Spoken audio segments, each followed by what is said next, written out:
बिस्मिल्लाहिर्रहमानिर्रहीम। Analytical geometry के ऊपर हमारी डिस्कशन चल रही है। आज का हमारा टॉपिक है standard form of equation of line. हम ये देखेंगे कि आपके पास यहाँ standard form of equation of line के कितने हैं। तो सबसे पहला पॉइंट देखिए, स्लोप इंटरसेप्ट फॉर्म क्या होता है।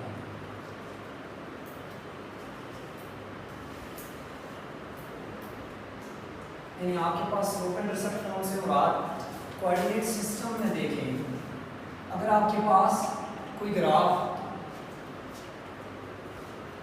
स्ट्रेट लाइन कैसे डेवलप होगा, इस लाइन की slope let's suppose m r और वाई इंटरसेप्ट की एक्स, ये जो पॉइंट है इसको मैं नाम दे देता हूँ 0 C। ये आपके पास ग्राफ यहाँ वाई एक्सिस को काट रहा है, तो ये आपके पास आ गया वाई इंटरसेप्ट। इस वजह से आपके पास इस इक्वेशन को स्लोप इंटरसेप्ट फॉर्म कहा जाता है, क्योंकि आपके पास डेवलप होके आती है y is equal to mx plus c. This is known as slope intercept form of equation of line. अब लास्ट में हमने स्लोप के ऊपर डिस्कशन की थी, वहाँ अगर आपको याद हो तो मैंने आपके सामने इक्वेशन की थी ax plus by plus c that is equal to 0, जो कि standard form of equation of line in two variable. अब इसमें अगर आपको याद हो तो मैंने स्लोप लिखवाई थी माइनस ए बाय बी। अगर मैं इस इक्वेशन को इस फॉर्म में कन्वर्ट करूं तो आप ऑब्जर्व कीजिएगा y is equal to minus a by b x, y is equal to minus a by b x minus c by b. तो आप जब इसको इसके साथ कंपेयर करेंगे, वहाँ मैंने आपको बताया था कि स्लोप इक्वल होता है minus time coefficient of x division bye coefficient of y। जब कंपेयर करेंगे तो आप देख सकते हैं स्लोप आपके पास इक्वल आ गई माइनस ए बाय बी, और ये कांस्टेंट पॉइंट आ गया जिसको यहाँ पर आपके पास c और यहाँ आपके पास बेसिकली ओरिजिनली होता है माइनस सी बाय बी। दूसरा आपके पास देखिए जी, बात हो रही है इक्वेशन ऑफ स्ट्रेट लाइन के ऊपर, तो आपके पास स्लोप पॉइंट फॉर्म देखिए,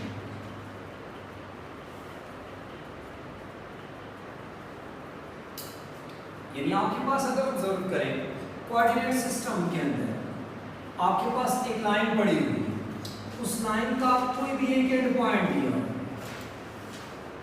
और उसके साथ साथ आपके पास स्लोप के बने, यानी एमसीक्यू जो इससे बनेंगे वो जो आपको स्लोप दी हुई होगी और कोई एक पॉइंट लाइन का दिया होगा, और वो एंड पॉइंट हो, मिड पॉइंट हो, कोई भी पॉइंट हो, लाइन का कोई एक पॉइंट दे दे आपको, जरूरी नहीं है कि एंड पॉइंट ही होता। तो आपके पास स्लोप और वन पॉइंट से आपके पास जो इक्वेशन बनेगी y minus y1 that is equal to m into x minus x1, ये आपके पास आ जाएगी equation of straight line. Next देखिए आपके पास नंबर थर्ड 2 पॉइंट फॉर्म, यानी हमारे पास किसी भी लाइन के अगर 2 पॉइंट बच चुके हैं तो हम इक्वेशन ऑफ लाइन कैसे मालूम करेंगे। 2 पॉइंट फॉर्म, ये जितनी आपके पास जो मैं आपको इक्वेशंस लिखवा रहा हूँ, अगर आपके पास ये इन्फॉर्मेशन जैसे स्लोप इंटरसेप्ट फॉर्म में स्लोप दी हुई हो, y इंटरसेप्ट दिया हो, आप उस लाइन की इक्वेशन इस फार्मूले से मालूम कर सकते हैं। अगर आपके पास स्लोप पॉइंट फॉर्म में एक पॉइंट दिया हो और स्लोप दी हुई हो, इसमें इस्तेमाल करके आप x1 y1 को पॉइंट पुट करेंगे, स्लोप इस्तेमाल करेंगे, आपके पास इक्वेशन ऑफ लाइन आ जाएगी। 2 पॉइंट फॉर्म में देखें तो आपके पास फार्मूला बनता है बेटा y minus y1 that is equal to y2 minus y1 division by x2 minus x1 into x minus x1।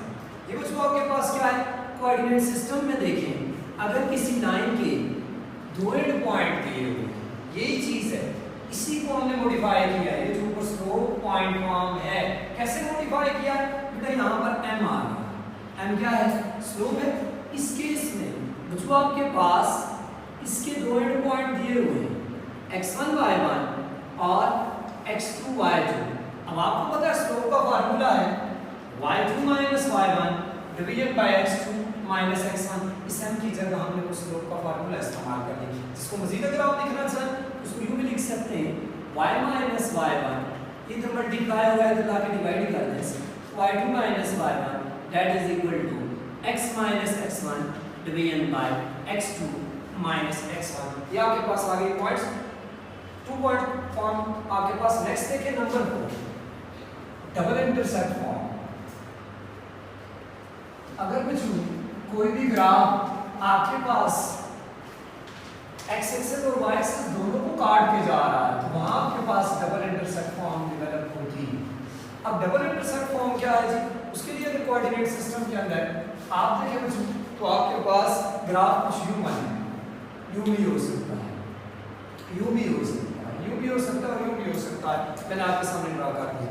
अब इस पॉइंट को लेट्स सपोज मैं नाम दे देता हूं, ज़ाहिर है ये एक्स इंटरसेप्ट आ रहा है, एक्स इंटरसेप्ट मीन वाई 0, तो इसको मैं नाम दे देता हूं a का, ये वाई इंटरसेप्ट आ रहा है, वाई इंटरसेप्ट मीन x 0, इसको मैं 0b का नाम दे देता हूं।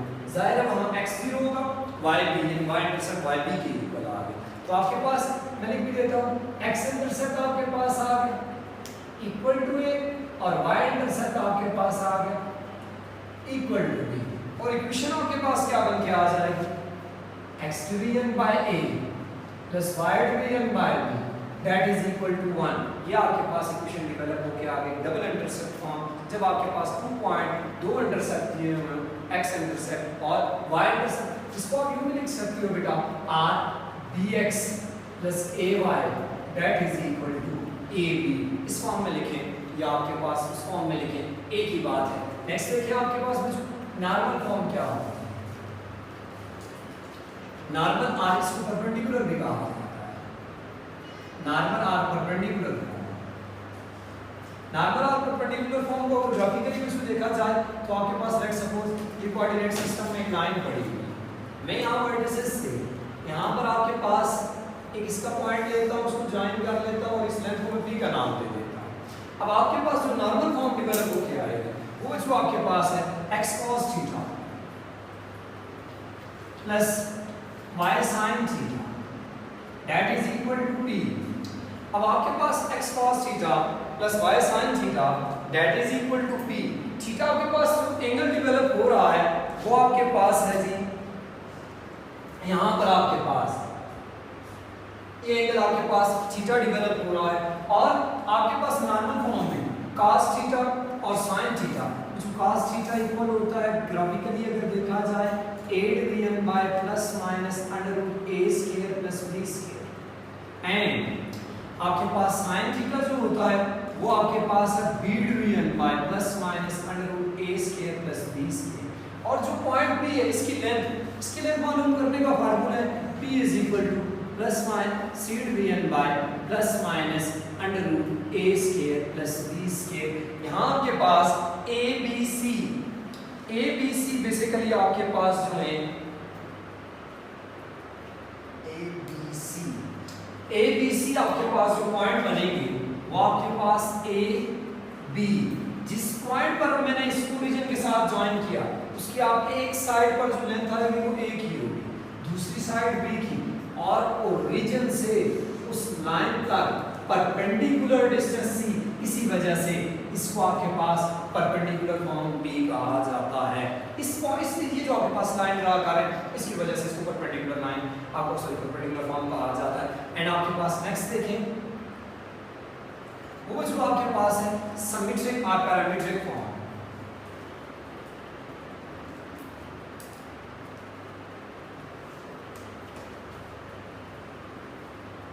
जस्ट इस फॉर्म को लिख लेते हैं जी, सिमेट्रिक और पैरामीट्रिक फॉर्म। सिमेट्रिक और पैरामीट्रिक फॉर्म बेटा आपके पास क्या है जी, x minus x1 division by cos that is y minus y1 division by sin theta. Coordinate system के अंदर एक लाइन बनी हुई होगी, लेट्स सपोज आपके पास जो लाइन बन रही है वो आपके पास कोऑर्डिनेट सिस्टम में ये डेवलप हो। अब इस लाइन का कोई एक पॉइंट दिया हुआ है ये, जिसको मैं नाम दे देता हूँ P of x1 y1।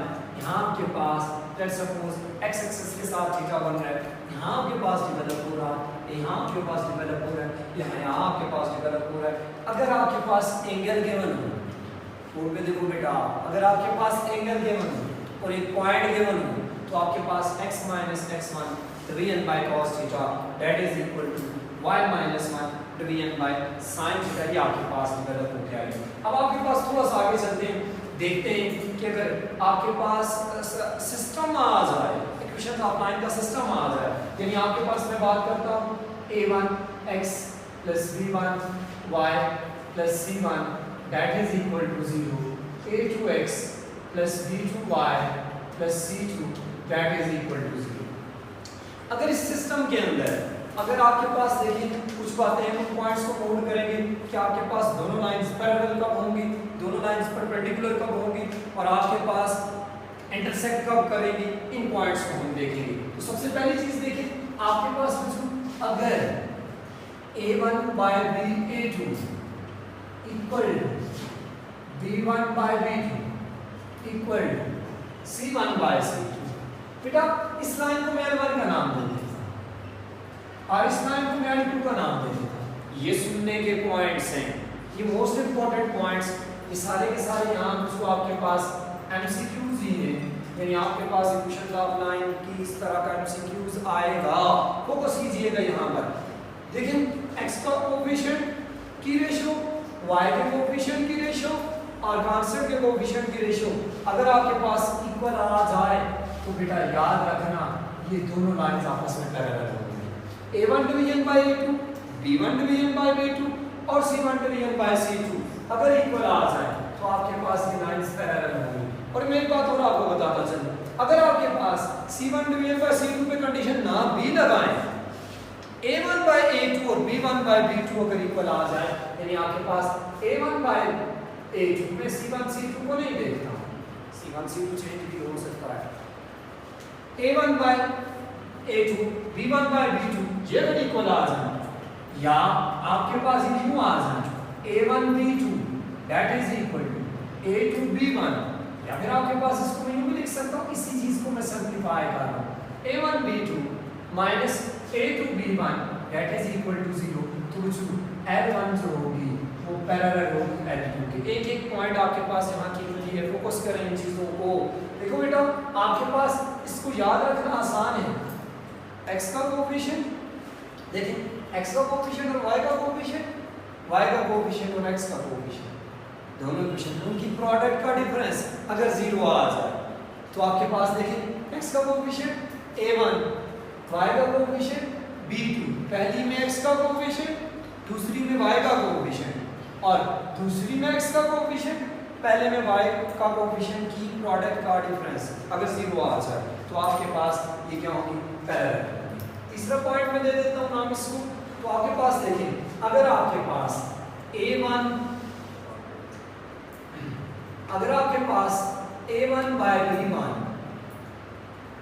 Dot a2 by b2 equal to -1 आ जाए, a1 by b1 a2 by b2 पहली इक्वेशन में x का कोएफिशिएंट और y के कोएफिशिएंट की रेशियो, दूसरी इक्वेशन में x के कोएफिशिएंट और y के कोएफिशिएंट की रेशियो का प्रोडक्ट अगर -1 के इक्वल आ रहा है तो आपके पास L1 परपेंडिकुलर होगी L2 के।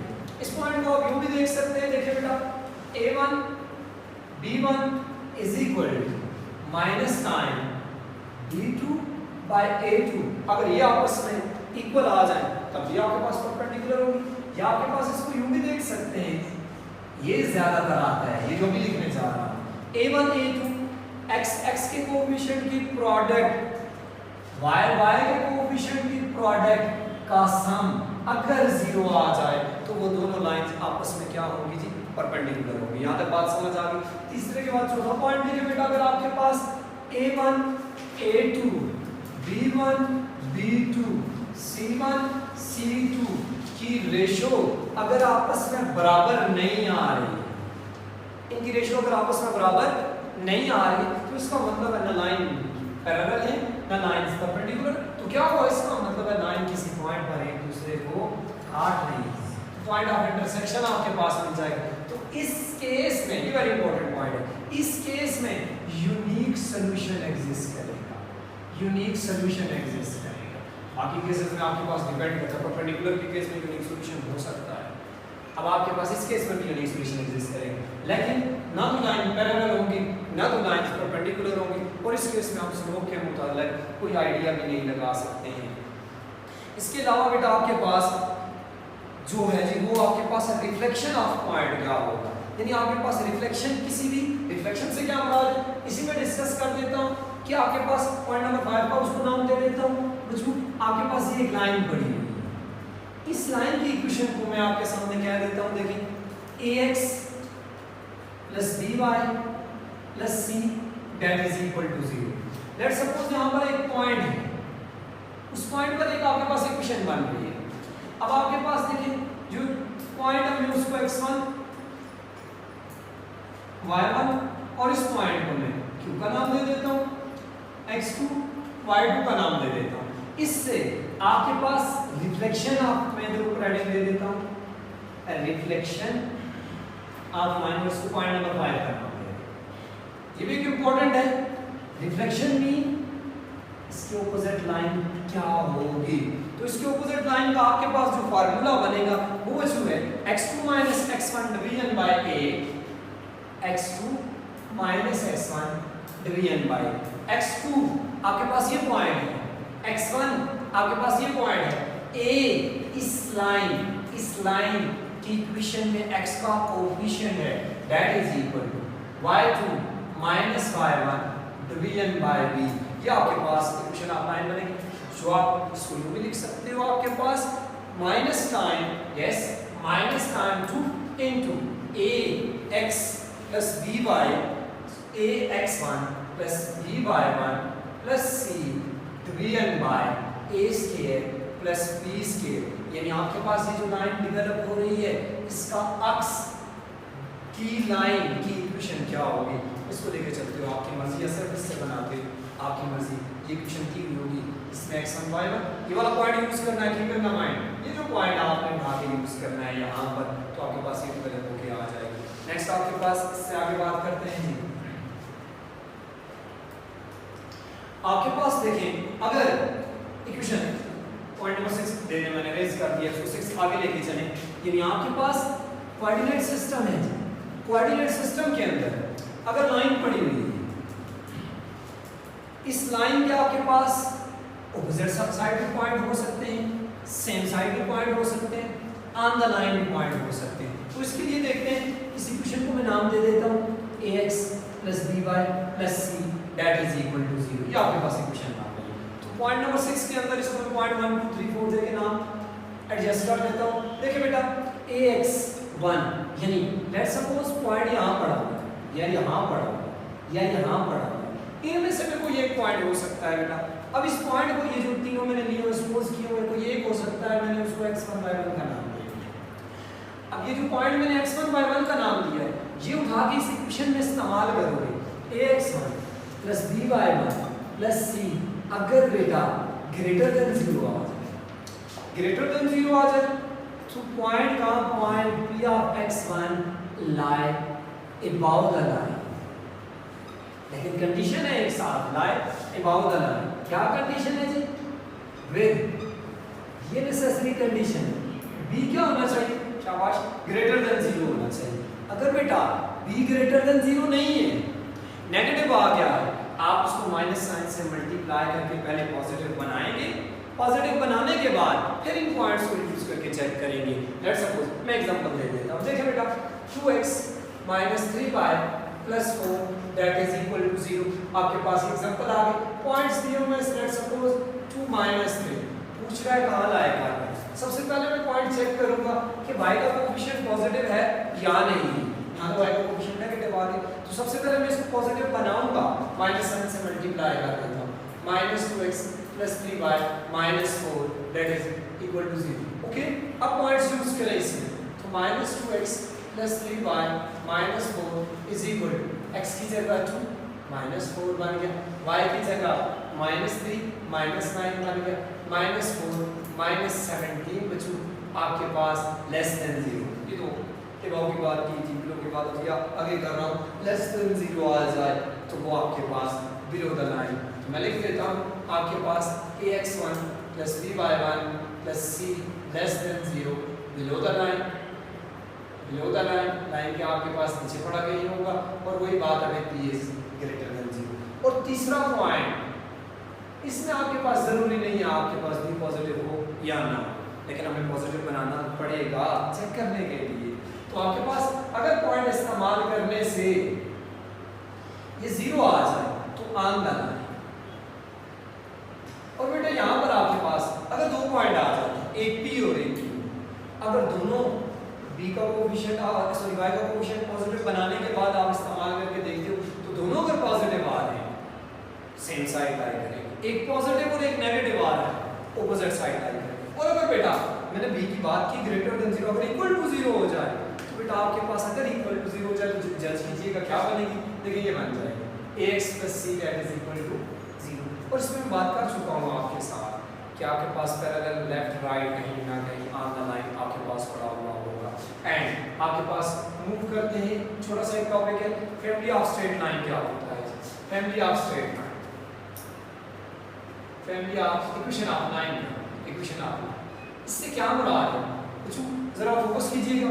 एक लाइन लेट्स सपोज ये डेवलप हो गई, दूसरी लाइन ये डेवलप हो गई, ये यहाँ पर इंटरसेक्ट कर रही है, क्यों इस टॉपिक की जरूरत पेश है। अब बहुत सारी ऐसी लाइनें बेटा जो इस पॉइंट से गुजर के जाएंगे,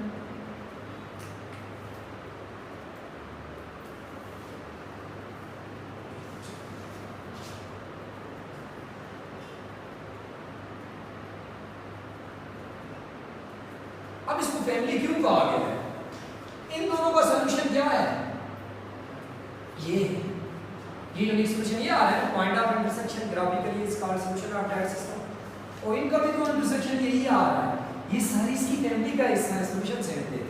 समझ आ गई बात की। अगर आपके पास इसमें ये जो लाइन है इसको मैं क्या देता हूँ a1x + b1y + c that is equal to 0, c1 कह रहे हैं, और इसकी इक्वेशन को मैं नाम दे देता हूँ a2x + b2y + c2 that is equal to 0। कुछ आपके पास इनकी फैमिली की इक्वेशन बनेगी, सिर्फ इक्वेशन को आप अपने माइंड में रख लें, बाकी इतना नेसेसरी नहीं है।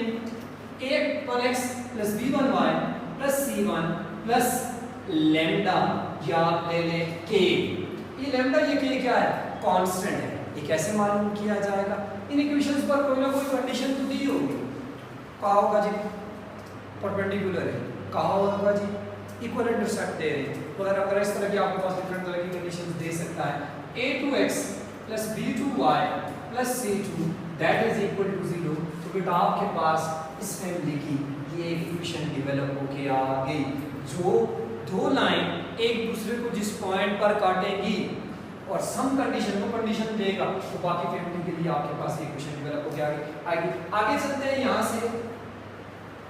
नेक्स्ट आपके पास देखिए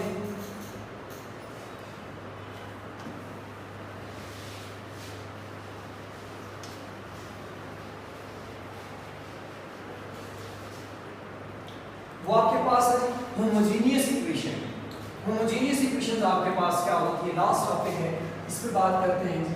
होमोजेनियस इक्वेशन ऑफ डिग्री 2, और एक चीज हो रहा एरिया के ऊपर बात करेंगे, होमोजेनियस इक्वेशन ऑफ डिग्री 2। आपके पास होमोजेनियस इक्वेशन ऑफ डिग्री 2 जो है बेटा वो आपके पास है ax plus by plus 2hx² plus by that is equal to 0।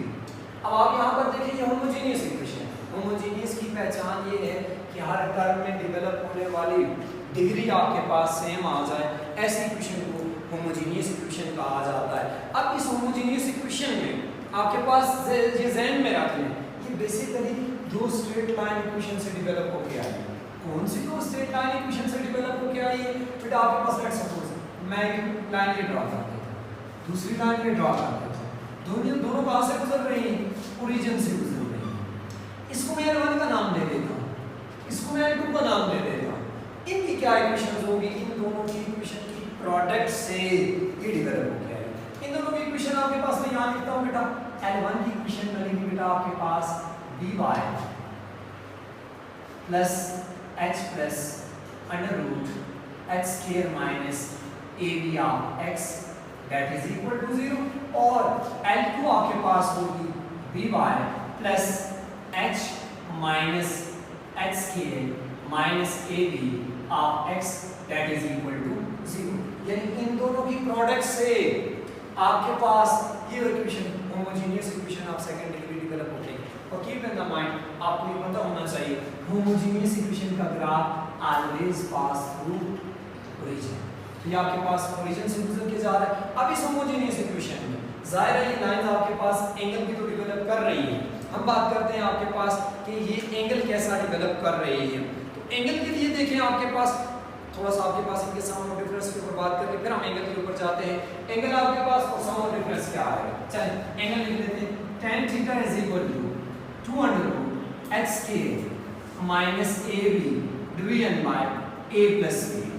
यानी आपके पास जाहिर है ये दो लाइन की दो होमोजेनियस लाइन की प्रोडक्ट से डेवलप हो गया है ना। जब दो होमोजेनियस लाइन की प्रोडक्ट से डेवलप हो गया वो दोनों लाइन आपस में इंटरसेक्ट तो करेंगे, वहां पर आपस में एंगल तो बनाएंगे। वो जो एंगल बना रही है उसका फार्मूला है 2 under root h square minus ab division by a plus b। अब इसमें कुछ पॉइंट लिख के फिर इसके साथ प्रोडक्ट की तरफ जाते हैं। पॉइंट्स क्या है?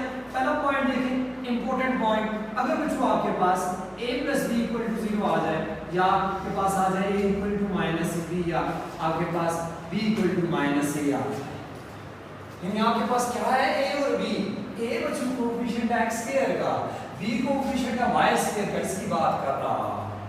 आपके पास a प्लस b 0 आ जाए, माइनस टाइम b आ जाए या b माइनस टाइम a आ जाए तो कीप इन द माइंड जो आपके पास एंगल बनेगा वो आपके पास देखें यहाँ यूज करेंगे 0 इंफिनिटी, tan को उधर लेके जाएंगे tan inverse of infinity 90 degree r pi by 2 का तो समझ आ गई। मैं एक्सप्लेन यहाँ से कर भी देता हूँ। देखिए theta is equal to tan inverse of a plus b 0 के इक्वल है। अगर ये नेगेटिव टाइम भी यूज करें तब भी 0 आता है, इंफिनिटी आ जाएगा। अब सॉल्व करें तो ये 90 डिग्री डेवलप होके आ जाएगा। दूसरा पॉइंट देखिए बच्चों इससे रिलेटेड ये इंपॉर्टेंट एमसीक्यूज हैं।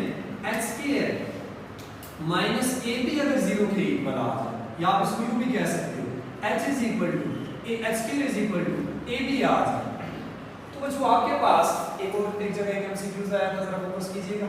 उसने ये लिख दिया था r में इसी को लिख देता हूं h is equal to under root ab। और ये भी तो वही बात है, बात तो वही है अंडर रूट ab आ जाए तो 0 ही बनेगा ना।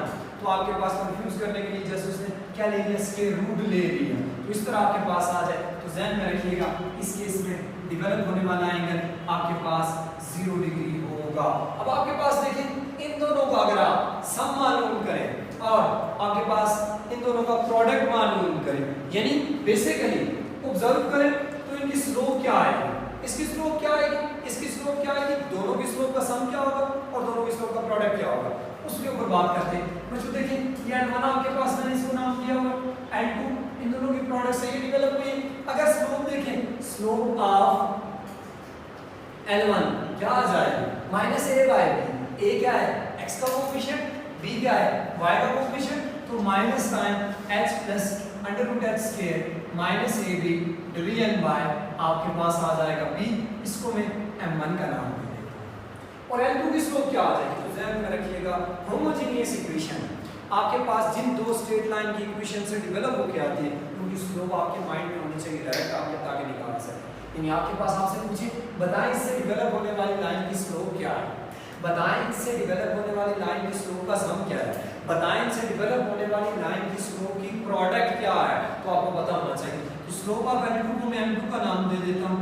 L2 आपके पास ये आ जाएगी, कोई बात है माइनस a बाय b तो माइनस टाइम h यहां से माइनस आएगा, आसान है याद करना, आसान है याद करना। ब्रैकेट डाल लें माइनस साइन की वजह से under root h square minus ab division by b, इसको मैं M2 का नाम दे देता हूं। तो देखिए बेटा अब इनका सम और प्रोडक्ट देख लेते हैं। तो आप सम जब आप मालूम करेंगे तो आपके पास m1 प्लस m2 ये क्या आ जाएगा आपके पास। अगर मैं सम मालूम करूं तो देखिए जब सम मालूम करूंगा डिनोमिनेटर दोनों का सेम है, जब डिनोमिनेटर सेम है इन दोनों का साइन मुख्तलिफ है ये कट जाएंगे h minus h minus h minus 2 time h division by b, ये आपके पास क्या आ जाएगा वेरी इंपॉर्टेंट जी आपके पास सुने मेरी बात को होमोजेनियस इक्वेशन देगा a b h यहां देगा आपको यानी इससे एमसीक्यूज करने खुद से ए बी एच देगा, देखो बेटा A3 दे देता है, एच आपको लेट्स सपोज 2h की जगह आ जाता है लेट्स सपोज 8 और बी की जगह लेट्स सपोज 4 आ जाता है।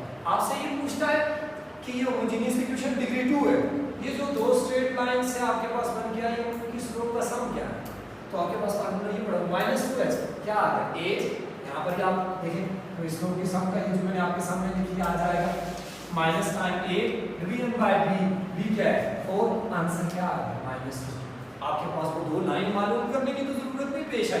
अब दूसरी चीज है बेटा प्रोडक्ट, तो प्रोडक्ट क्या आएगा वो देखते हैं m2 dot m1 dot m2। जब हम इनका प्रोडक्ट लेंगे नीचे तो b स्क्वायर आ जाएगा, ऊपर देखें माइनस माइनस प्लस हो जाएगा, a प्लस b और a माइनस b का फार्मूला आप जब ओपन करेंगे h स्क्वायर है x स्क्वायर है, आपके पास x स्क्वायर से कट जाएगा a square minus b square, यानी ये देखें मैं रेड से मेंशन करता हूं a square minus b square minus minus plus division by b square, जब इन दोनों की प्रोडक्ट हो गई ये डेवलप हो जाएगा।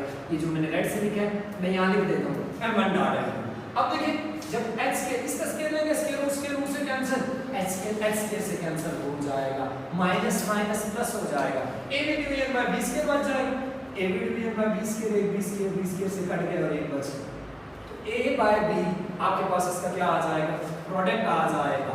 एंड नेक्स्ट मूव करते हैं एरिया की तरफ, क्या आपके पास एरिया क्या है फाइनल थिंग। अगर दो लाइंस दी हुई जो कि यहाँ पे आपके सामने डिस्कस करना चाहिए था, आगे लेके हम कोई मसला नहीं, लास्ट थिंग आपके पास कि एरिया हम किस तरह मालूम करेंगे। बच्चों आपके पास अगर एक ट्रायंगल है, ट्रायंगल के तीन वर्टिसेस दिए हुए हैं, मैं वो वर्टिसेस आपके सामने लिखता हूँ, तीन वर्टिसेस दिए हुए हैं आपके पास a1 b1 a2 b2 a3 b3। Triangle आगे बेटा आपके पास ट्रायंगल को नाम दे देता हूँ, बात हो रही है हमारी एरिया के ऊपर। एनालिटिकल ज्योमेट्री के अंदर हम एरिया को किस तरह मालूम करेंगे, तो एरिया के ऊपर बात हो रही है। आपके पास इस साइड को a, इस साइड को b और इस साइड को मैं c का नाम दे देता हूँ। बेटा a आपके पास आ गया let's suppose a1 b1, b आपके पास आ गया a2 b2, c आपके पास आ गया a3 b3। आपको ये कहता है बताएं इस ट्रायंगल का एरिया क्या होगा, तो इस ट्रायंगल का एरिया मालूम करने का फार्मूला है area is equal to half of a1 b1 1 a2 b2 1 a3 b3 1 का डिटरमिनेंट। आप इसका डिटरमिनेंट मालूम करोगे तो आपके पास ये एरिया इसका डेवलप होकर आ जाएगा। या इन पॉइंट्स को x1 y1 x2 y2 x3 y3 का नाम तो फिर भी आपके पास फार्मूला वही बनेगा। अब आपके पास नेक्स्ट देखें, वो आपके पास है जी अगर आपके पास लाइंस दी हुई हो, दो लाइन दी हुई हो, फिर आपके तीन लाइन दी हुई हो। कैसे तीन लाइन दी हुई हो तो ऑब्जर्व कीजिएगा, ट्रायंगल दी हुई है, ट्रायंगल की तीन लाइन दी हुई है, एक L1 आ गई, एक L2 आ गई, एक L3 आ गई। बेटा अगर इनकी इक्वेशंस दी हुई है, L1 की इक्वेशंस को मैं क्या देता हूँ ax1 plus by1, चलिए a1x plus b1y plus c1। L2 की मैं दे देता हूँ a2x plus b2y plus c2। ये बड़ा इंपॉर्टेंट पॉइंट है, ये आ चुका है, इसको फोकस कीजिएगा, आसान है इसका काम भी। a3x plus b3y plus c3, ये तीन इक्वेशंस दी हुई। फिर अगर बच्चों आपके पास एरिया मालूम करने का कहता है तो फोकस कीजिएगा, एरिया आ जाएगा 1 बाय कैपिटल सी में लिख रहा हूँ, बताऊंगा ये क्या होते हैं, capital C1 capital C2 capital C3 capital C3 two times half of capital C1 C2 C3। आगे डिटरमिनेंट आ जाएगा a1 b1, किसका डिटरमिनेंट L1 की आपके पास जो लाइन आ रही है a1 b1 c1 x का कोएफिशिएंट y का कोएफिशिएंट y का और 0 का coefficient a2 b2 c2 a3 b3 c3 का डिटरमिनेंट। अब आपके पास डिटरमिनेंट का स्केल। अब आपके पास देखें यहाँ में आपके सामने बता देता हूँ बेटा, c1 देखें क्या है, c1 बेटा आपके पास कोफैक्टर है, किसका समान c1 का, c2 क्या है कोफैक्टर है समान c2 का, c3 क्या है कोफैक्टर है समान c3 का। अब आपके पास c1 का कोफैक्टर क्या आएगा, अब देखें c1 ये कैपिटल है समान c1, पहली रो तीसरा कॉलम -1 की पावर 1 + 3, पहली रो तीसरा कॉलम ड्रॉप करें a2 b2 a3 b3। अब इसके ऊपर एक प्रॉब्लम उठाते हैं। देखिए बेटा आपके पास एमसीक्यूज कब आपको समझ आएगा कि कितना हम इस पे टाइम लगाएंगे, आपके सामने देख लीजिएगा। मैं लिखता हूँ जी 2x plus 3y plus 4 that is equal to 0, x plus y plus 1 that is equal to 0 and तीसरी ले लेता हूँ, ये आपके पास ट्राइंगल की साइड्स हैं x minus y plus 2 that is equal to 0। अब आपके पास देखें तो आपके पास आ जाएगा, देखिए 1/2। आगे मैं इनको खाली छोड़ता हूँ, जब आप इसको सॉल्व करोगे c1 c2 c3 को मैं खाली छोड़ता हूँ, बताता हूँ कैसे इसको लेके चलोगे। अब देखिए x का कोएफिशिएंट 2, y का कोएफिशिएंट 3 एंड 4, 1 1 1, यहाँ देखिए 1 minus 1 2 का डिटरमिनेंट का स्क्वायर आ जाएगा। अब देखिए c1 क्या आ जाएगा, c1 पहली रो तीसरे कॉलम में आ रहा है, पॉजिटिव डेवलप होगा -1 एंड आपके पास -1 -2, समझ आ गई। अब देखिए ये c2 है, c2 कौन सी रो में आ रहा है, सेकंड कौन से कॉलम में आ रहा है, थर्ड, नेगेटिव साइन गेन करेगा, ये ड्रॉप करेंगे -2 -3 -5 प्लस 5, तो समझ आ गई बात की, 1 -5 का है।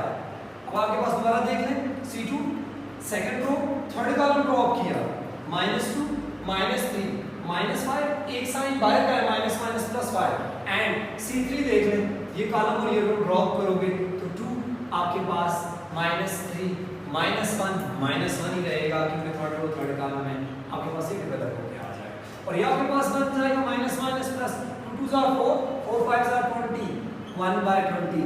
इनसाइड आप डिटरमिनेंट मालूम करोगे तो पॉजिटिव 2 एंड ये रो ये कॉलम ड्रॉप करने के बाद 2 प्लस 1 3 आ जाएगा एंड -3 into आपके पास ये ड्रॉप करोगे 2 1 आ जाएगा एंड +4 into आपके पास ये ड्रॉप करोगे तो -1 -2 आ जाएगा, क्लास में इसको सिंपलीफाई कर दोगे तो ये आपके पास एरिया ऑफ ट्रायंगल डेवलप होके आ जाएगा। मैं फिर बता रहा हूँ, ये आपके पास मोस्टली बच्चों छोड़ के आ गए थे, इसका कॉन्सेप्ट नहीं था बच्चों के जहन में, तो आपके पास ये आया था नस्ट में, आपके पास एमसीक्यूज डेवलप होके आ जाएगा, क्योंकि आपके पास मिल के आ सकता है। एंड आपके पास नेक्स्ट थिंग है जिसके मतलब बात करते हैं, वो आपके पास है कि अगर लाइंस कनकरेंट आ जाए, ट्रायंगल सॉरी आपके पास लाइंस कनकरेंट आ जाए, हम उसके हवाले से बात करते हैं, देखते हैं कि उनको कैसे देखें।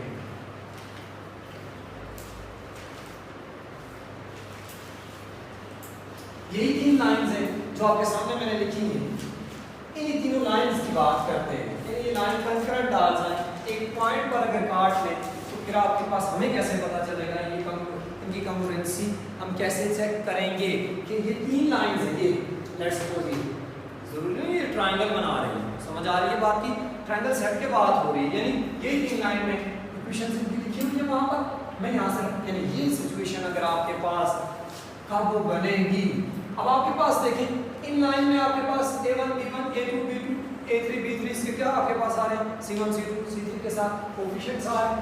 अगर आपके पास इसका डिटरमिनेंट 0 के इक्वल आ जाए तो बेटा आपके पास लाइन जो है वो कनकरेंट है, एक ही पॉइंट पर काट रही है और वो पॉइंट इनका पॉइंट ऑफ इंटरसेक्शन कहलाएगा।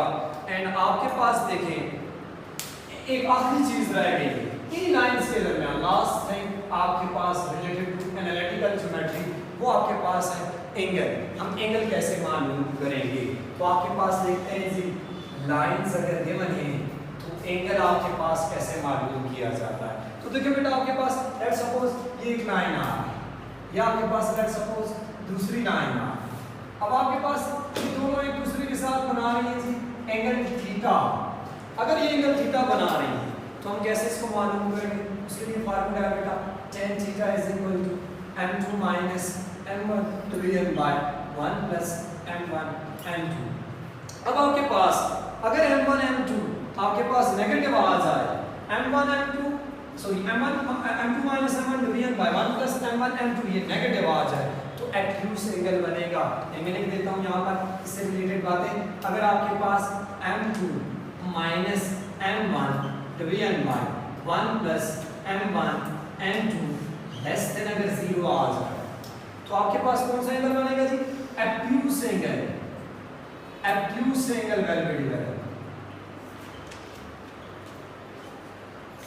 और अगर आपके पास दूसरा पॉइंट देखें m2 minus m1 division by 1 plus m1 m2 greater than 0 आ जाए, एक्यूट एंगल बनेगा। और अगर आपको कहता है ये तो मैंने जनरल फार्मूला लिख दिया जिसमें एक्यूट भी डेवलप हो सकता है, एक्यूट भी डेवलप हो सकता है। आपको क्वेश्चन में ये कह देते नहीं एक्यूट एंगल ही बनाएं, एक्यूट एंगल ही बनाएं, फिर क्या आपके पास और एक्यूट एंगल, अगर आपको कह देते हैं सिर्फ एक्यूट एंगल बनाएं, फिर फार्मूला क्या होगा, यही फार्मूला बेटा आपके पास आ जाएगा tan theta is equal to m2 minus m1 division by 1 plus m1 m2 का एब्सोल्यूट। और इसी केस में अगर देखें, इसी केस में अगर देखें आपके पास m1 माइनस m2 या m2 माइनस m1, इनमें से कोई एक, ये छोटे-छोटे इसके पॉइंट है, ये डिजाइन में रखिएगा, ये अगर 0 आ जाए तो implies that थीटा आपके पास 0 डिग्री बनेगा। और दूसरा पॉइंट बेटा आपके पास अगर m1 dot m2 plus 1 equal to 0, यानी ये चीज डिनोमिनेटर इसका 0 आ जाए तो थीटा आपके पास 90 डिग्री का बनेगा। इन ट्रायंगल सॉरी जो लाइंस आपके पास डेवलप हो रही है वो एक दूसरे के परपेंडिकुलर है। And last thing related to this chapter वो आपके पास ये है कि अगर आपके पास एक लाइन पड़ी हुई है, एक पॉइंट पड़ा हुआ है, उस लाइन की अगर आपके पास इक्वेशन दी हुई है ax plus by plus c, इस पे थोड़ी सी बातें हो सकती हैं, देखते हैं। ax plus by plus c आपके पास परपेंडिकुलर डिस्टेंस पूछ रहा है। जब आपके पास परपेंडिकुलर डिस्टेंस पूछ रहा है और पॉइंट दिए हुए हैं p ऑफ x1 y1, अगर आपके पास परपेंडिकुलर डिस्टेंस पूछ रहे हैं तो फिर फार्मूला क्या बनेगा, परपेंडिकुलर डिस्टेंस की हेडिंग भी यही है और formula basically perpendicular distance, perpendicular distance बेटा आपके पास आ जाएगा d is equal to absolute ax1 plus by1 plus c division by square root a square plus b square. इसमें से इससे रिलेटेड भी कुछ बातें उनमें बात करते हैं। दो पैरेलल के दरमियान डिस्टेंस आ जाए या आपके पास ओरिजिन से डिस्टेंस आ जाए वगैरह वगैरह, देखते हैं वो आपके पास क्या डेवलप होगी। अब अगर आपके पास कह दे कि ओरिजिन से डिस्टेंस मालूम करें, पॉइंट में लिखता हूं ओरिजिन से डिस्टेंस, यानी वो लाइन के कोऑर्डिनेट सिस्टम में पड़ी हुई ओरिजिन से डिस्टेंस, डिस्टेंस फ्रॉम ओरिजिन।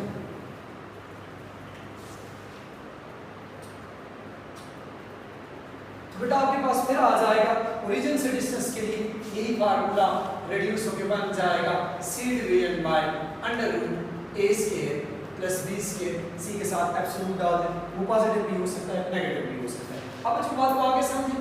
ये तो मैंने बात कर ली डिस्टेंस फ्रॉम ओरिजिन की। अगर पैरेलल आ जाए, देखिए ये सिचुएशन आ जाए पैरेलल एक लाइन क्यों आ जाए, और बेटा देखो आप फोकस कीजिएगा, एमसीक्यूज आपके सामने ये आ जाता है। ये देखिए मेरी बात को समझिए, 2x plus 3y plus 8 4x plus 6y plus let's suppose 30 equal to 0 पूछ रहे इन दोनों लाइन का डिस्टेंस क्या है। ये वो क्लियर नजर आ रहा है पैरेलल है, तो मैं फार्मूला आपके सामने लिखता हूं। ये देखिए इसकी स्लोप क्या आ रही है -2/3, इसकी स्लोप क्या आ रही है -2/3। जब स्लोप इक्वल आ जाए तो पैरेलल है ना। और अगर ये भी मुश्किल लग रहा है, देखिए इसका कोएफिशिएंट क्या है 2, इसका कोएफिशिएंट क्या है ये 4 6 है, ये 2 का मल्टीपल आ रहा है। तो आपको क्लियर, ये भी आप यहां से जज कर सकते हो कि लाइंस पैरेलल है, यानी आपके पास इसका मल्टीपल आ जाए तो ये लाइंस क्या है पैरेलल। तो जब पैरेलल का केस आ जाए देखो बेटा ax plus by plus c that is equal to 0, ये इसकी इक्वेशन आ गई ax plus by plus k equal to 0। ये आपके पास इसकी, तो कितना सिंपल है इसका पॉइंट जरा तो दीजिएगा। इस पॉइंट से पूछो, इस पॉइंट से पूछो, इस पॉइंट से पूछो, इस पॉइंट से, जिस पॉइंट से पूछो डिस्टेंस एक ही रहेगा। क्यों? तो पैरेलल है ना। जब पैरेलल है तो डिस्टेंस का फार्मूला क्या बनेगा, कितना सिंपल है c - k absolute division by √a square plus b square. समझ आ गई बात? यानी आपके पास c - अब इससे पूछे ना तो ख्याल कीजिएगा यहाँ पर a और b इक्वल तो नहीं है ना, वो मल्टीपल है ना, इसको 2 पे डिवाइड करो क्या आ जाएगा 30 आ गया। 15 - 8 7 a square 4 b square 9 4 9।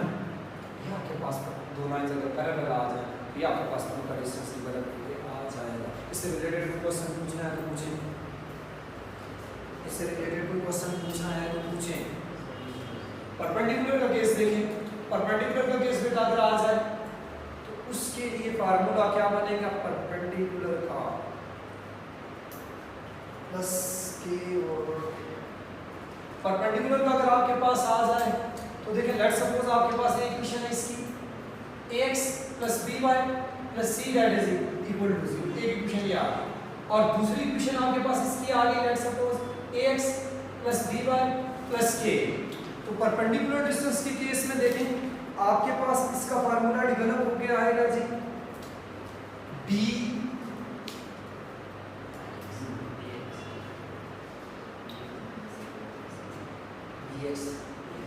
bx plus ay plus yes slope से yes bx minus ay plus k that is equal to 0। तो ये आपके पास आ गया दो लाइंस के दरमियान रिलेशन, पैरेलल भी बता दिया, परपेंडिकुलर भी बता दिया, और आपके पास परपेंडिकुलर डिस्टेंस दूसरा बता दिया, दो लाइंस परपेंडिकुलर आ जाना है तब आपके पास ये फार्मूला बनेगा। तो इंशाल्लाह आपके पास ये थ्योरेटिकल ज्योमेट्री के हवाले से डिस्कशन थी। नेक्स्ट मोस्ट इंपॉर्टेंट हम कॉनिक स्टार्ट करें।